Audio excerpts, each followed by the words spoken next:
here's the thing. I talk about healing yourself and like, getting to know yourself a lot in my videos, and that coincides with trauma. I just also want to put this out here because I'm not sure if I said it before in one of my videos, but there are certain types of trauma that is experienced from like younger age, or certain things that are just so drastic to the point where it actually does change the way that your brain functions. And so just thinking that something is as simple as you healing it and I guess you'll be back to how you was before you experienced that trauma, it doesn't exactly work like that. You feel certain things that might come up, and it is because of that change that happened to your brain. Don't be discouraged or think that you don't deserve love. It's all about being aware where everything is coming from and still love yourself even through that, as you're guiding yourself back to a place where you can better just deal with everything. And don't be extremely hard on yourself, especially if it's something that is out of your control.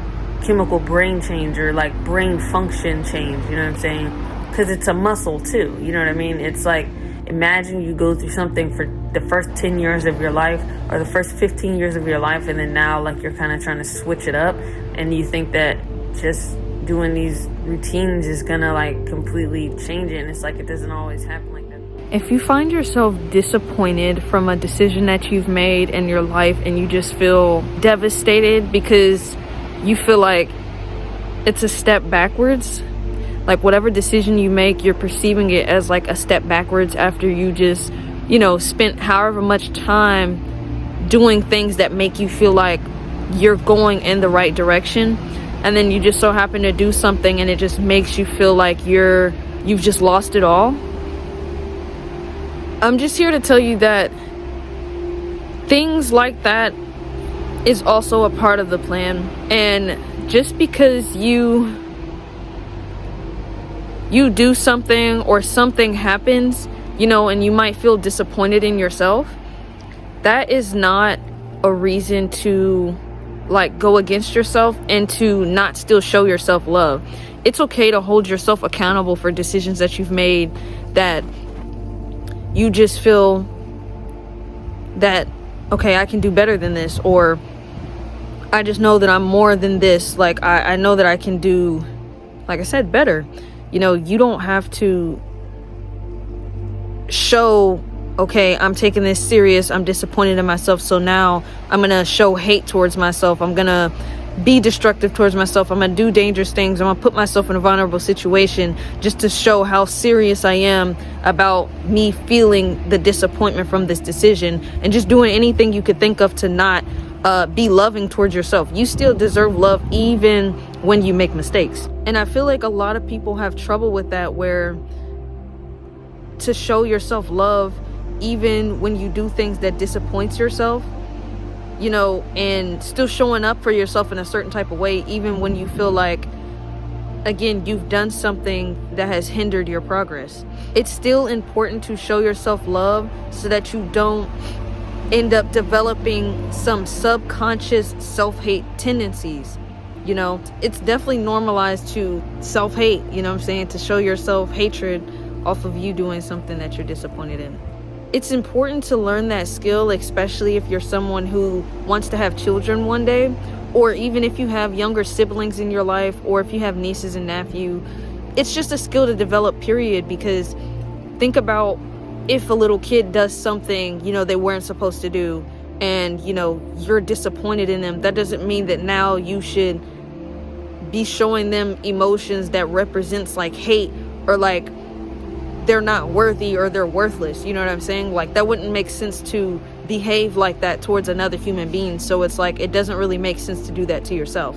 And it's definitely easier said than done. Like, I understand that, like, where of course someone can tell themselves like, okay, like, I'm not gonna be destructive towards myself if I happen to do something that I know I'm gonna be disappointed in, or if something happens that just does not align, you know what I'm saying, and I just feel all these heavy emotions of like discouragement for whatever's going on. Make sure I still have the strength to turn around and still show myself that I love myself, even when those heavy emotions are making me feel the opposite of that. And that's something too that's important to address.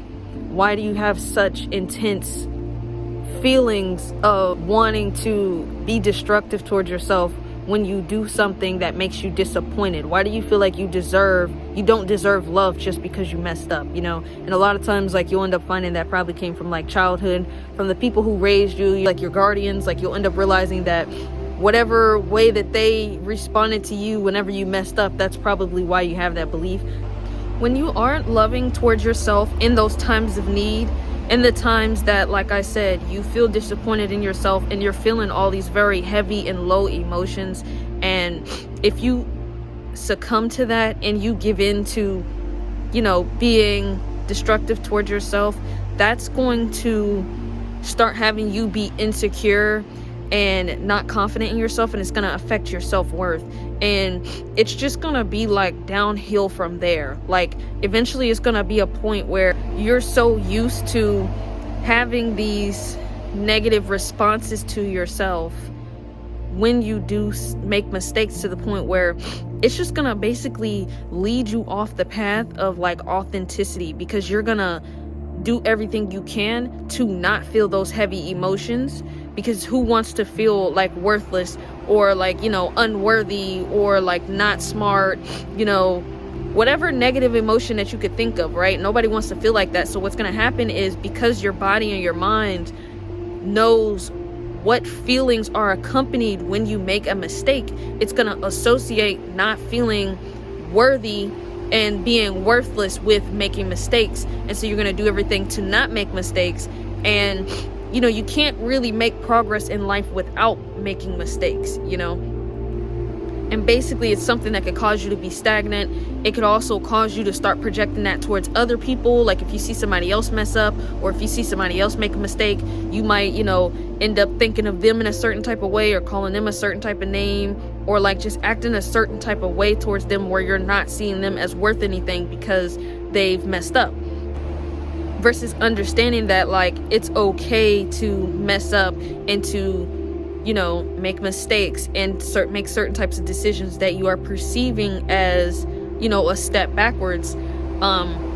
It's just very important that you are kind to yourself in that moment, while again also still holding yourself accountable. You can acknowledge that you've made that mistake, and you know that you could have made a better decision than that, and now you know for next time. And so it's important to actively make sure that you know, are very conscious in that moment, so that you're not repeating the same mistakes over and over again. I get that there's this type of mindset where people think that it's like, oh, tough love, you know what I'm saying? But there's like a difference to balance. If you resonated with anything I spoke about in this video, consider liking, subscribing, or sharing so that this video reaches someone who may also need to hear this message. Thank you and bye.